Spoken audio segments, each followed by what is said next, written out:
Hola, buenas tardes, ¿cómo están? Bienvenidos a un episodio de Café, Notas y Conversaciones. El día de hoy vamos a tener un episodio bien interesante y lo vamos a conectar con el artículo que escribí la semana pasada y que pueden encontrar ustedes en LinkedIn o escuchar en Spotify, y que es La oficina abierta ha muerto. La verdad es que fue un artículo bastante disruptivo que creó mucha conversación tanto de quienes están de acuerdo en que lo que estamos viviendo actualmente con el tema del COVID ha hecho que la oficina abierta esté muriendo, y quienes dicen que no, que esto es temporal.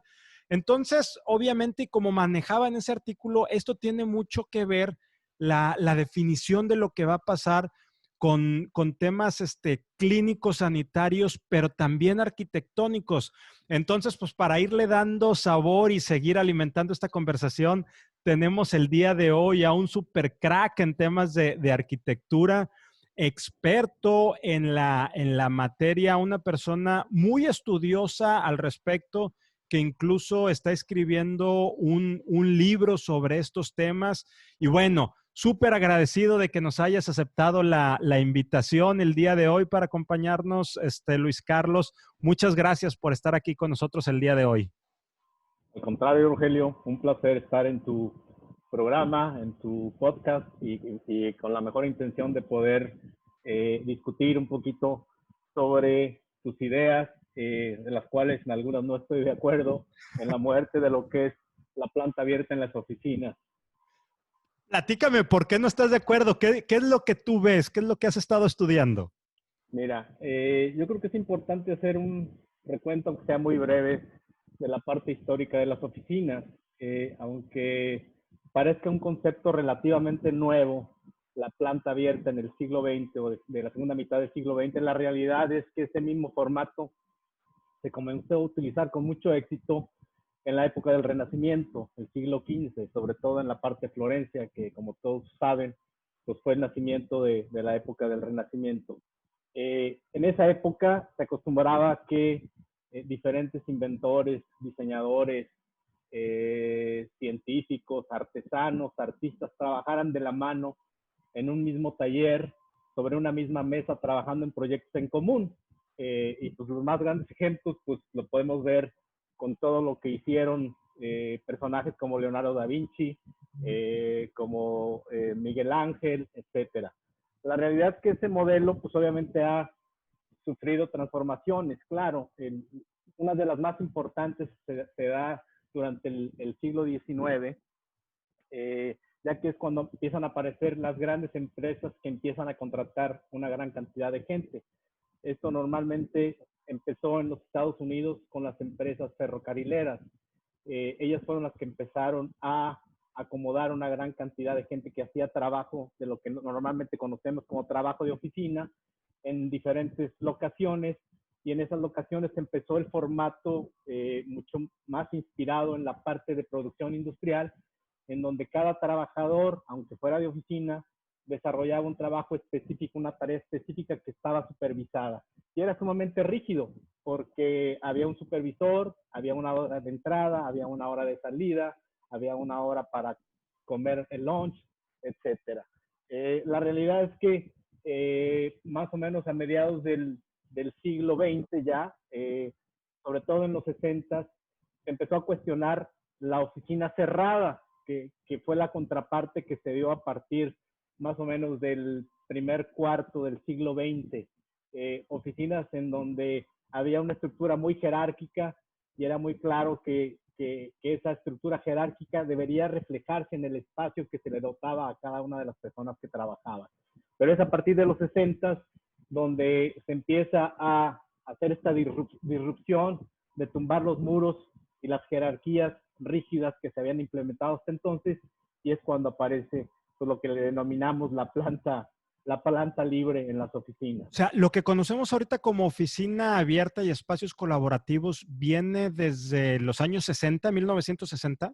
En los 60 se empezó a cuestionar el modelo anterior, que era, como decíamos, muy rígido, muy estructurado. Tú recuerdas, a todos nos pasó, incluso nuestra generación, que La tuya. o a la mía, sí, por supuesto, yo yo sí lo reconozco, en donde el tamaño de la oficina, la ubicación, el tipo de partición con el resto, dependía de la jerarquía que tuvieras. Y eso empezó a cambiar a partir de los años 60. Las famosas oficinas de la esquina, ¿no? Donde estaban los VPs y directores y similar. Todavía en los años 80, 90, sobre todo finales de los 90, veníamos de aquellas estructuras, pues no sé si llamarle abierta o cerrada o un híbrido, porque eran los cubículos o caballerizas que les llaman, de paredes grises, altas, para tener un ambiente no totalmente cerrado, pero sí le daba cierta privacidad a la gente. Y vemos que es a partir del año, no sé qué será, 2005, que todo eso lo tumban para tener espacios donde están pegados una persona con otra. ¿Eso a qué obedece? ¿Es realmente un interés de mejorar la productividad de la gente, de cambiar la cultura de la organización hacia temas más colaborativos, o como dicen algunas personas, es simplemente un tema de costos y optimización de espacios que estaba subiendo mucho precios de rentas y de inmuebles? Mira, yo creo que es una mezcla de todo. Efectivamente, si tú analizas, a lo mejor eh, no todo el mundo tenemos esta información, pero el mercado de oficinas es un mercado institucional, y cuando me refiero al mercado institucional de oficinas es porque la gran mayoría de los grandes edificios de oficinas corporativos están financiados con fondos de inversión y fondos de pensiones, etcétera. Como tú sabes, esos fondos lo que buscan es un rendimiento de largo plazo muy seguro. Pues las oficinas, a partir del siglo XX y hasta finales del mismo, a inicios de este siglo XXI, pues ese era el modelo económico. Es decir, yo construyo un edificio de oficinas y yo se lo quiero rentar a una empresa consolidada, con un buen balance, etcétera, en un periodo de 10 o 15 años. Y eso, pues, obviamente, genera un flujo de efectivo que pues es muy, aunque no es tan atractivo en comparación con otras inversiones inmobiliarias, pues sí es muy fijo y muy seguro. Sí. Entonces, eso provocó que obviamente lo que se tratará de buscar es pues cómo optimizar esos espacios. Y una parte, pues obviamente redundó en que el hecho de compartimentalizar las oficinas te permitía aumentar la densidad, y la densidad pues es poner un mayor número de trabajadores en una determinada área en un determinado tiempo. Ya. Efectivamente, la planta abierta en las oficinas empezó incluso con el desarrollo de mobiliario especializado. Como ustedes saben, todos nos tocó empresas tan importantes como Steelcase, como Herman Miller, empezaron a desarrollar, a volverse especialistas en el diseño de mobiliario de oficinas.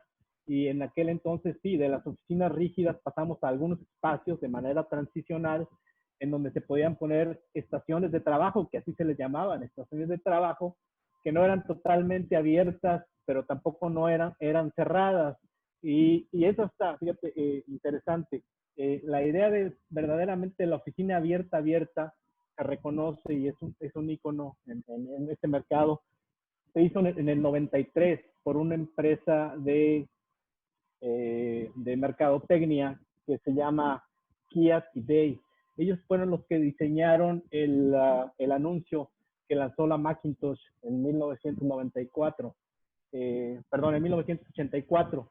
Esta empresa quiso innovar y hizo un proyecto en Nueva York en donde por primera vez, y mucho antes que Google y que todo lo que nosotros conocemos que ocurrió 10 años después, trataron de ser disruptivos y generaron por primera vez una planta abierta en donde no hubiera espacios dedicados a las personas, y donde se pudieran reunir personas de manera individual, en grupos de 2, en grupos de 5, etcétera.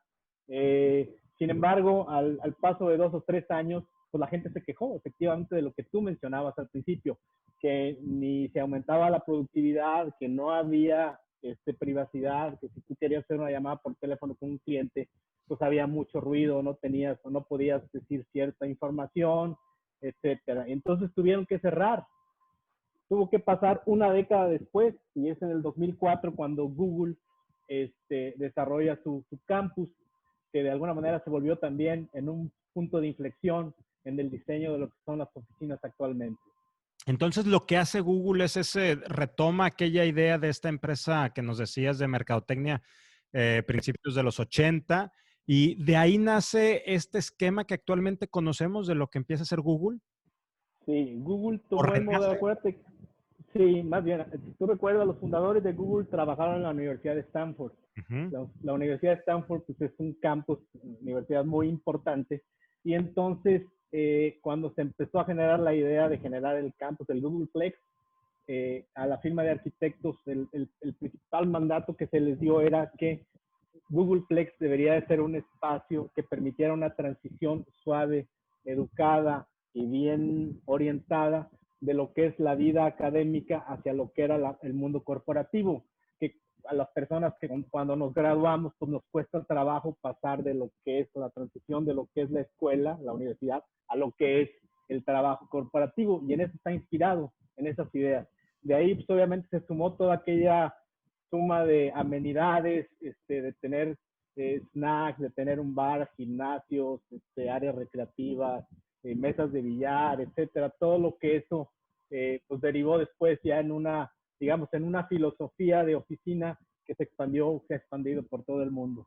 Que se ha ido expandiendo, que ganó adeptos muy rápido, pero también al mismo tiempo hubo gente que estaba en contra o que no coincidía con esas ideas desde la perspectiva que decían que lo que estaba buscando la empresa a través de o estas empresas a través de este tipo de amenidades es de mantener a la planta productiva, al empleado, más tiempo en la oficina. Entonces el costo de las amenidades era menor, pero la gente estaba trabajando más tiempo, tenías más control sobre las personas, todavía se erosionó más la cuestión de la privacidad. Y entonces ahorita estábamos llegando a un tema todavía hace 2 o 3 años desde la perspectiva de desarrollo organizacional, lo que tú estás comentando, que me hace mucho sentido. Yo no sabía esa idea de lo que buscaba Google de ayudar a esa transición universidad, empleo. Bueno, muchas empresas empezaron a fundar su cultura en base a unas instalaciones físicas, pero creo que ahí ya nos fuimos de más. Una cultura te puede ayudar y es parte de, perdón, unas instalaciones físicas te pueden ayudar y es parte de la cultura, pero no es la cultura. ¿Qué piensas, Luis Carlos? Sí, totalmente de acuerdo. Te digo, esta parte del diseño de las oficinas va muy ligada al mercado inmobiliario de las mismas. Entonces, por ejemplo, ¿qué es lo que vino todavía a ser mucho más disruptivo este concepto de las oficinas? En el 2010 aparece WeWork y la idea del coworking, ¿verdad? Y entonces, el mercado, recuerda lo que venía yo comentando, el mercado de oficinas era un mercado institucional, era un mercado que se medía por metros cuadrados.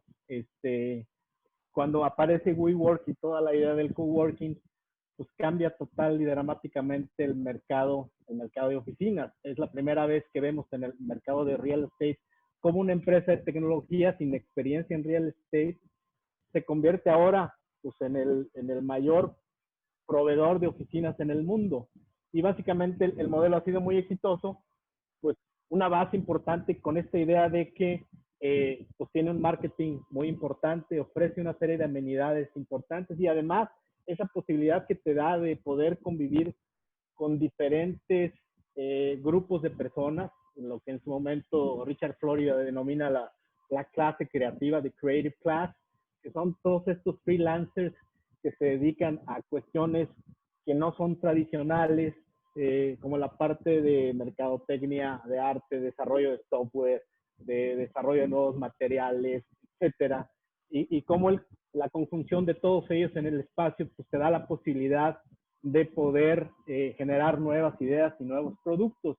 Pero esto obviamente ha causado un problema en el mercado tradicional de oficinas, porque entonces, pues ahora tú puedes rentar una oficina por media hora, Sí. o por un año, o por 10 años, y lo puedes rentar no como un gran corporativo en donde necesitas tener cierta fortaleza financiera para poder conseguir un contrato que además te amarra a un periodo muy largo, contra el hecho de entrar a un WeWork y poder trabajar por hora, es más, tú puedes tener una oficina con WeWork o cualquier otra empresa de coworking. Hablo de WeWork porque es la más conocida, pero hay varias, pues en diferentes partes del mundo, a diferentes horas, etcétera. Pero yo creo que el punto más disruptivo tiene que ver con, y lo estamos viendo ahora con la pandemia del COVID, tiene que ver, y esto es algo que tampoco no, ya se venía viendo desde los 90 con la creación de Internet y las tecnologías de la información, es el trabajo en la oficina versus el trabajo remoto, que ahora yo lo pudiera dividir en dos partes. El trabajo de oficina, pues es el trabajo que normalmente realizamos en una oficina, en un horario, etcétera. La tecnología lo que nos hizo fue liberarnos del espacio. Ahora, por las cuestiones del COVID, este espacio nos ha llevado a la casa, pero realmente el trabajo remoto se puede realizar desde cualquier lugar en donde tengas una conexión y ya prácticamente en cualquier lugar podemos encontrar este tipo de conexiones. Entonces, pues eso obviamente tiene ventajas y desventajas. Las ventajas es, lo que todo el mundo dice es, bueno, yo puedo trabajar desde cualquier momento, a cualquier hora, y me puedo conectar con otros equipos a la hora que se necesite, etcétera.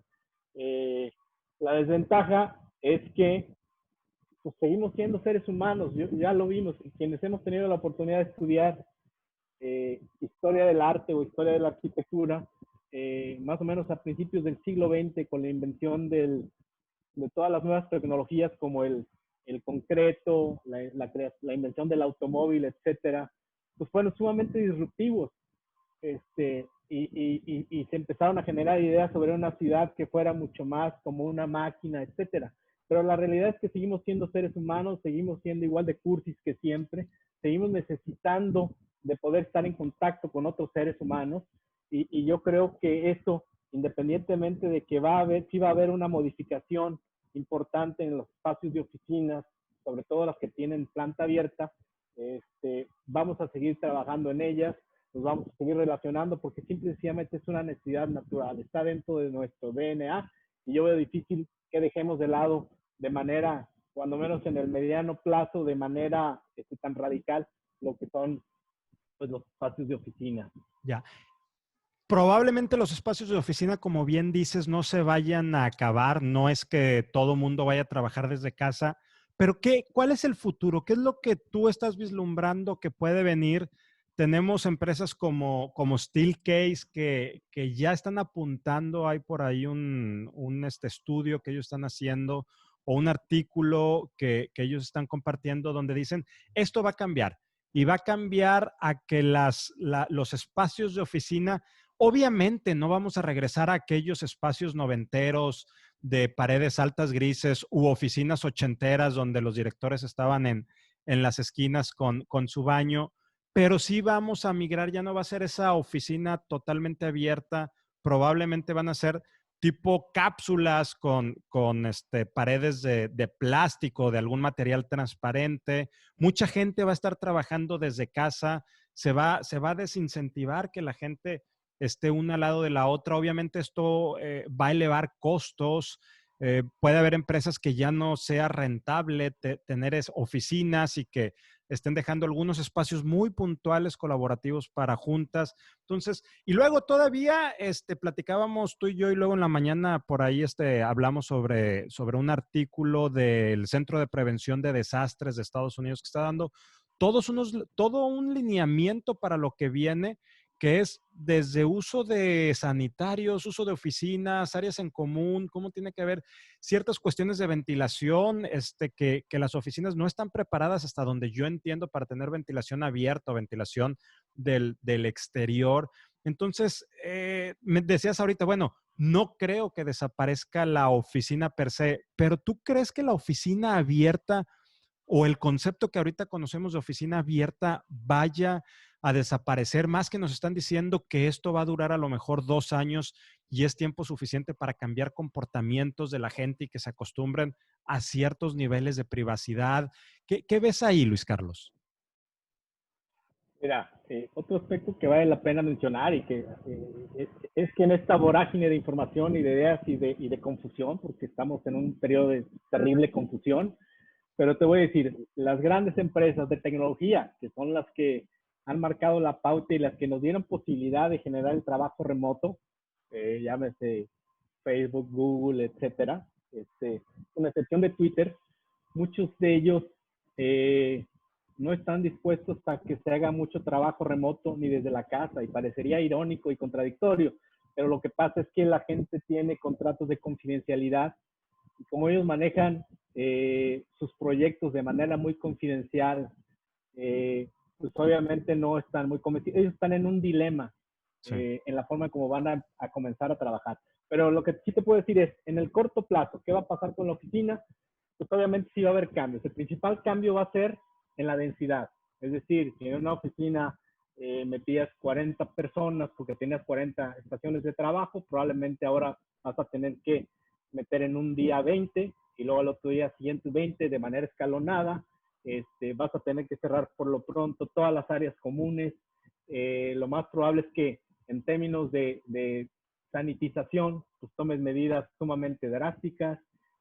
Afortunadamente la tecnología en términos de aire acondicionado y eso, pues lo que va a suceder, creo yo, es que pues vamos a mejorar filtros, vamos a mover más el aire para que esté dando más vueltas, como sucede en los aviones. En los aviones, el aire acondicionado, que todo el mundo tenemos miedo de podernos contagiar, el aire, intercambio de aire es muchísimo más rápido que en una oficina y que en una casa. Vamos a tener que llegar a esa parte. Ya sobre si vamos a estar en unas burbujas y eso, se me hace que a lo mejor en el corto plazo se pudiera dar algún tipo de separación, pero yo creo que básicamente eso tiene que ver una respuesta pues de un miedo que es real, y que estamos obviamente enfrentados a una condición que nadie esperaba y que no estamos acostumbrados, pero me parece que en el largo plazo las ventajas de la oficina, de la planta abierta, pues tienen mucho poder. Veo difícil que las podamos dejar totalmente de lado. Y ahí apelando a tu experiencia en temas de movilidad y comportamiento humano en espacios, ¿qué es más cómodo para las personas? ¿Trabajar en plantas abiertas o en plantas cerradas? Más allá del aspecto económico y el aspecto inmobiliario, ¿dónde se siente la gente más cómoda, más productiva? ¿Qué es lo que, si le dieras a escoger, oye, mira, este no es un tema económico, esto es un tema democrático, vamos a ponerlo a votación en toda la empresa, ¿qué elegiría la gente? Obviamente, en una generalidad, ¿verdad? Si nos vamos sector por sector, pues habrá cuestiones muy específicas que gente de mercadotecnia, que es parte de la lluvia de ideas y etcétera, pues sí esperarían espacios de ese tipo. Pero en la generalidad, ¿dónde se siente más a gusto la gente trabajando? Es que precisamente ese es el problema en la generalidad. A ver, estamos en un mundo globalizado. Las empresas, tenemos diferentes personas trabajando con nosotros con necesidades totalmente diferentes. Si tú analizas el aire acondicionado, una cosa tan simple. Bueno, los hombres requerimos temperaturas mucho más bajas. Las mujeres requieren temperaturas más altas. Cuestiones de género. Ya hay oficinas, edificios de oficinas, en donde pues hay un baño para hombres, para mujeres, transgénero, etcétera. Es decir, ese es el problema. El problema de la oficina actual y de las oficinas que heredamos del siglo XX es que estaban pensadas en la generalidad. Realmente ese es parte del desacierto y yo creo que hacia allá va a ir el cambio. Es decir, tenemos que adaptarnos a que en una misma oficina pueda haber personas de diferentes países, de diferentes religiones, de diferentes convicciones, simplemente en cuestión de carácter, personas introvertidas contra personas extrovertidas, personas que requieren un espacio mucho cerrado para poderse concentrar, porque incluso la naturaleza del trabajo lo demanda, con personas donde se sienten perfectamente a gusto trabajando con otros 10 o 15 personas. Entonces, yo creo que hacia ahí, a eso vamos. Yo creo que vamos hacia búsqueda de soluciones y flexibilidad en los espacios de oficinas que nos permitan acomodar a nuestro talento Y ese, y darle las condiciones que requieran. Y ese acomodar para tratarlo de aterrizar un poco más, ¿es hacia dónde? ¿Hacia el mismo esquema que conocemos o esquemas que aporten un poco más de privacidad y seguridad? Yo creo que se va a equilibrar. Yo creo que pasamos de la oficina totalmente rígida, así todo el mundo lleno en currículos totalmente cerrados, a aquella idea de que pues no importa que seas el CEO o lo que sea, tú tienes exactamente igual digamos, un escritorio exactamente como el resto. Yo creo que nos hemos ido de un lado hacia el otro. Y yo creo que, pues, como en todo, yo creo que los extremos nunca son buenos. Y yo creo que más ahora, yo creo que la diversidad, es lo que te comentaba, que es una característica de este siglo XXI, con esta globalidad, esta posibilidad de albergar trabajadores, incluso con necesidades especiales, ¿verdad? Que nadie estamos pensando en ellos, pues ya es parte de la realidad cotidiana del trabajo, de nuestra vida, de nuestras oficinas. Entonces, yo creo que vamos a tener que generar espacios de oficinas mucho más flexibles, que ahí es donde WeWork tuvo tanto éxito, porque Sí. WeWork te da esa posibilidad. Pues dime qué tipo de oficina quieres. ¿Quieres un phone booth donde tú puedas estar cerrado y nadie te escuche y tú gritar, llamar, etcétera? ¿O quieres una salita donde puedas conectarte con Zoom, etcétera? Yo creo que hacia eso vamos. Yo creo que parte también del diseño del mobiliario va a ir hacia esa posibilidad de tener mucho más flexibilidad, de acomodar el mobiliario de diferentes formatos para acomodar las necesidades del trabajo que cada quien realiza y de la personalidad y las características particulares de cada una de las personas que trabajamos en una oficina. Ya, entonces en una empresa típica que tiene diferentes departamentos, legal, contabilidad, finanzas, mercadotecnia, dependiendo de las necesidades de cada uno de ellos, vamos a encontrar espacios así medio de chile dulce y picadillo, en vez de ver una cosa totalmente homogénea, va a ser más, más adaptada a las necesidades de cada área. Creo yo que eso sería el ideal. Obviamente hay una parte económica que Sí. no podemos soslayar, por supuesto. Pero yo creo que tenemos la tecnología. Yo creo que sí vamos a trabajar de manera más remota más tiempo también. Yo creo que esta fue una buena prueba. Es más, fue una prueba muy dura porque no fue trabajar remotamente, fue trabajar desde tu casa, Sí. que es un reto muy diferente a trabajar desde un restaurante o desde un Starbucks o desde un hotel o un aeropuerto o desde otra oficina, ¿verdad? Pero yo creo que va a haber una mezcla. Yo creo que las oficinas se van a volver más flexibles. Yo creo que esto va a tener un impacto en la forma de estructura de trabajo de las empresas.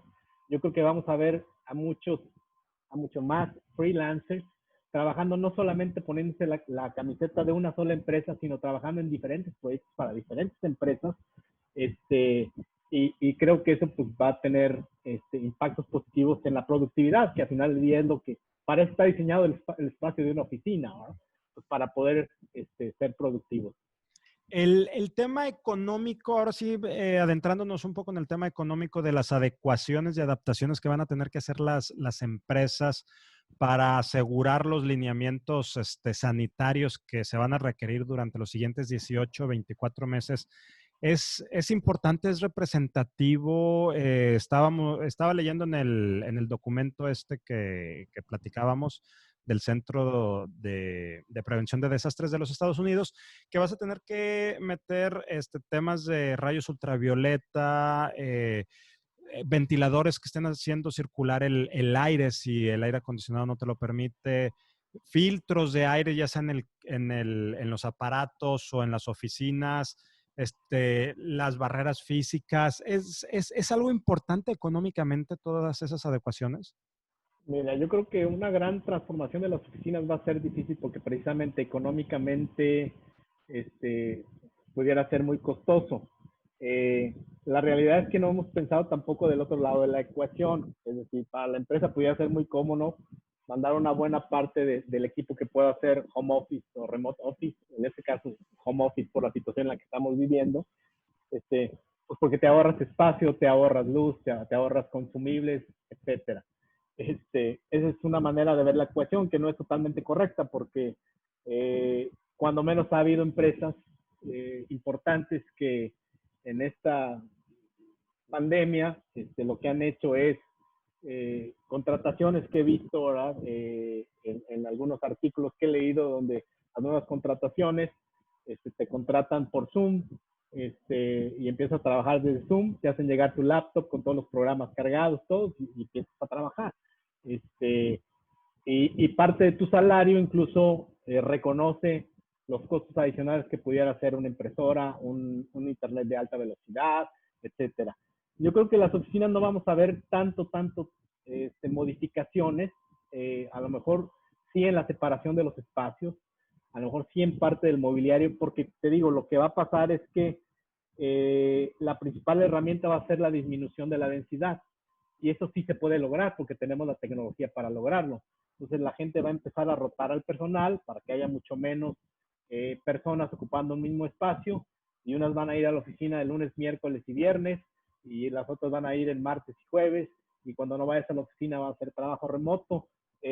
Yo creo que eso es lo que va a pasar de manera rápida. Claro, va a haber a lo mejor corporativos que tengan la posibilidad económica de hacer transformaciones, o porque la propia naturaleza del trabajo lo demanda, mucho más radicales, sí, pero no lo veo realmente tan viable en el corto plazo y práctico. Entonces, ahorita lo práctico y viable para las compañías puede ser mantener un esquema híbrido donde parte de sus colaboradores estén trabajando desde casa y otra parte, dependiendo en la fase en que estemos, 25 a 50% estén trabajando en oficinas con esta rotación.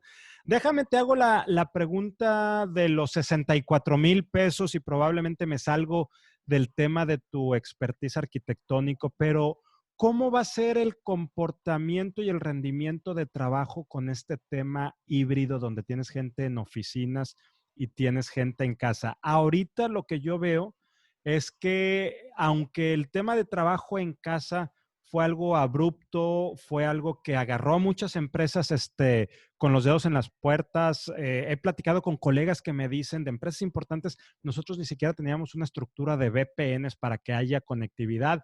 De una u otra manera lo fueron solventando por lo que había que hacer. Pero bueno, ya están todos trabajando desde casa, están haciendo esquemas como los que como tú y yo estamos teniendo para tener la entrevista. Entonces, es fácil, entre comillas, trabajar desde casa porque todos estamos frente a una computadora con una cámara y hablándole a un micrófono. Al momento que lo vuelves híbrido, hay gente en la oficina que se están viendo entre ellos, hay gente que está en la casa, las comunicaciones no es que vayan a ser más difícil porque es la misma comunicación, pero muchas veces es el tema de, qué flojera porque aquel está en su casa, bueno, luego le decimos, vamos a tener nosotros la junta. ¿Crees que pueda afectar esta esquema híbrido de trabajo la productividad y eficiencia de la gente? A ver, yo creo que ahí es una buena pregunta, y creo que tengo una buena respuesta. ¡Échele! Yo creo que en este momento el elemento más importante de la productividad, Rogelio, es la seguridad, la salud, la seguridad en la salud. Entonces, si esa seguridad que tiene dos vertientes, una es la perceptual, que es igual de importante que lo que realmente significa contar con salud y estar bien, pues yo creo que ahí ya vamos de gane, porque la gente sintiéndose segura, sintiéndose tranquila en casa, etcétera, con todos los distractores que ya sabemos que nos pasan, etcétera, pues yo creo que ahí en términos de productividad ya vamos de gane. Ahora, si la quieres medir en términos de tu especialidad, como es la búsqueda de talento, recursos humanos, pues a lo mejor ahí sí yo no tendría mucha opinión de cómo responderla. Pero a mí me parece que sí tenemos las herramientas tecnológicas para poder ser productivos, trabajando de una manera híbrida. Yo creo que lo vamos a tener que ir aprendiendo. Yo creo que esta coyuntura nos está dando la oportunidad de poder aprender. No es fácil. Hay mucha gente que tiene muchos distractores, etcétera, pero lo mismo se habla de las oficinas y las plantas abiertas, de mucha pérdida de tiempo y socialización, etcétera. Hay gente que ya quiere regresar a la oficina. Hay gente que se quiere volver a poner la corbata y regresar a la oficina con zapatos y vestirse, porque también hay tú lo mencionaste al principio, también para la gente es importante sentir una relación simbólica con la empresa a la que trabaja, ¿verdad? Entonces, yo creo que son muchos factores, pero me parece a mí que lo más importante ahorita en términos de la productividad de nuestra gente es cómo le doy la certeza de que se sienta seguro. Y con eso ya vamos de gane. Y ya para ir cerrando este episodio, para empezarnos a despedir, Luis Carlos, dentro de esta seguridad que la empresa debe de proveer a sus colaboradores, ahorita nos mencionabas que se está dando ya el equipo de cómputo y en el mismo salario se está reconociendo ciertos gastos adicionales. ¿Las empresas deberían de hacer algo en cuanto a la seguridad física de las personas que están trabajando en sus casas por uso de sillas no adecuadas, de mesas no adecuadas, en tema de movilidad, cuerpo, riesgos físicos? Yo creo que sí. Yo creo que al final del día lo que estás haciendo es, si en tu oficina tú vas a implementar una serie de medidas, como disminuir la densidad, como usar tapabocas, tener tapunizantes, a lo mejor restringir el uso del elevador con un cierto número de ocupantes, a lo mejor el flujo que tú lleves dentro de la oficina nada más en un solo sentido para evitar lo que puedan ser cruces entre personas, a lo mejor tender hacia una oficina que sea touchless, o sea, que las luces, el acceso, la entrada, que no toques cosas, sino que sea con sensores. Pues yo creo que definitivamente si tú estás pensando como empresa en hacer una extensión de lo que es la oficina a la casa de cada una de las personas, yo creo que sí, no nada más tienes razón, no nada más es una cuestión de que te lo compenso dándote tu laptop con todos los programas cargados, etcétera, y te pago a lo mejor lo que es la banda ancha en el internet que tú necesitas, sino que a lo mejor pues, parte de eso es, te doy las herramientas precisamente para cuidar esa salud. Y una de las más importantes, pues sí tiene que ver con el mobiliario, ¿verdad? El mobiliario que es sumamente importante para efectos, sobre todo las personas que pasamos mucho tiempo en la oficina sentados, haciendo trabajo meramente con la computadora, pues yo creo que sí es muy importante, definitivamente. Luis Carlos, antes de despedirnos, algo que nos quieras compartir, algo que nos quieras dejar, algo que no te haya preguntado y tú quisieras compartirnos. No, primero que nada, agradecerte la oportunidad de trabajar contigo. Como comentaba yo al inicio, tú decías que la planta abierta estaba muerta. Yo creo que no va a morir, se va a transformar, se va a adaptar, va a tener algunas extensiones. Creo que lo que la va a salvar pues tiene que ver con la tecnología y el trabajo remoto, lo que va a permitir entonces hacer los entornos de la oficina que conocemos actualmente segura, que es lo que finalmente estamos buscando.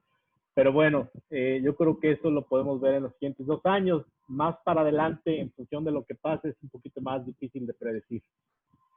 Pues muy bien, muchas gracias Luis Carlos, la verdad muy agradecidos de que nos hayas acompañado, de que nos hayas compartido tu diagnóstico de que no es una oficina muerta, es una oficina moribunda con ciertos cambios. Muchas gracias a ustedes por acompañarnos hasta aquí en este tema que está siendo muy interesante. Sigamos compartiendo, sigamos comentando sobre este tema. Ayúdenos a compartir este episodio para llegar a más gente y escuchar más voces. Muy agradecidos. Nos vemos la siguiente semana. Luis Carlos, nuevamente gracias. Que estés muy bien. Al contrario, muchísimas gracias. Bonita tarde. Igualmente, gracias y nos vemos.